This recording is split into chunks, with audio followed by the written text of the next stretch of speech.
everybody, it's Mrs. Hofferberth. Let's talk about redox titrations. So a redox titration is just stoichiometry.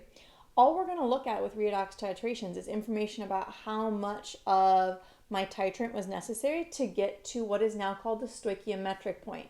It's basically your equivalence point from acid-base titrations, but for redox titrations, they refer to it as the stoichiometric point, and that's where your moles of the two reactants that you're using are just equal. And so the reaction has just come to completion, and whatever coefficients you have in your balanced chemical equation are reflected in the amount of those reactions. So when the reaction's done, that's what we're looking for. One really important thing to recognize is just like in an acid-base titration, you must have some way to know when your reaction is done. So there has to be some sort of indicator added. Now, for redox titrations, there's one very useful reagent that is both involved in the reaction and part of the redox process and its own indicator. And this is potassium permanganate. The potassium is a spectator ion, so the pertinent equation, the part that's involved in the redox chemistry, is as follows. You'll note that this reaction occurs in acidic solution. You see that we have extra hydrogen ions being added. And generally speaking, you will add acid when you do a redox titration involving potassium permanganate. When we do it in lab later this week, we'll be adding sulfuric acid to ensure that we've got an acidic solution.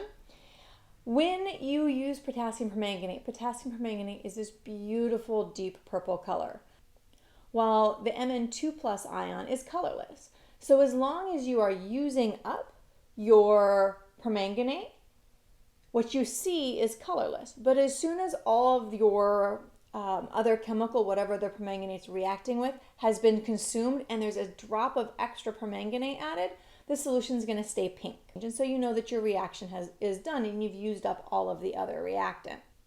With redox titrations, we are able to determine when a reaction has come to completion. And we're going to use this information in a variety of ways. We are going to initially start by calculating moles of whatever analyte we're looking at, so whatever chemical we're reacting in our titration.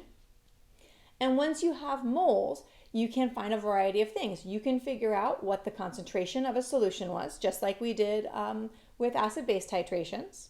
You can also use this to find the mass or grams of your chemical being analyzed. And from there, you can do things like finding mass percent. And your mass percent is just going to be the mass of the chemical of interest within your total sample. So let's take a look at one example of a redox titration where what we're doing is carrying out this oxidation reduction reaction in order to determine the mass percent of a sample.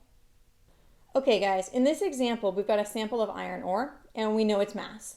We're going to titrate it with potassium permanganate in acidic solution, and we are going to know the volume it takes, in this case 41.56 milliliters, to reach the stoichiometric point. Our goal is to determine the mass percent of the iron ore. Just like with every stoichiometry problem, you got to start with a balanced chemical equation. Once you have your balanced chemical equation, you're ready to set up your BCA table and actually do the stoichiometry. Just like with our previous problems, you're going to start with the chemical that you know both a volume and a concentration for, or that you have some way to calculate moles for, even if it's not a volume and a concentration. I do want to point out that when we talk about doing our titrations, the chemical we're going to be adding is potassium permanganate, but the potassium is a spectator ion, so it's easier not to write it in our balanced chemical equations and not to use it as we do our calculations. So once you've got your moles of one chemical, we're going to complete the rest of this BCA table.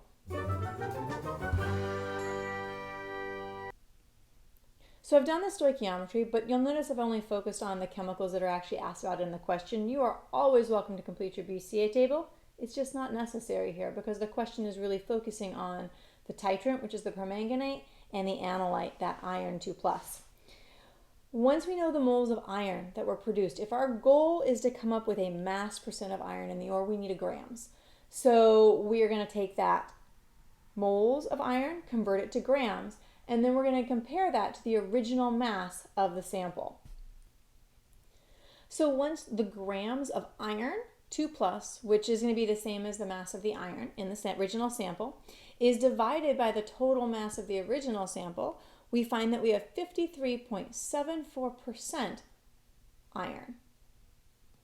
To recap, redox titrations are just titrations. They're just stoichiometry like any other. Your stoichiometric point is that point where you have no reactants left over and you've just made all of the products.